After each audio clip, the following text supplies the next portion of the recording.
the winter in Ohio with the diesel generally does me pretty good.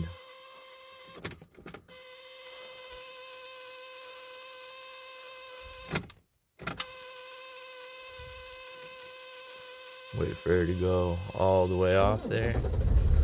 And will she stay? Nope.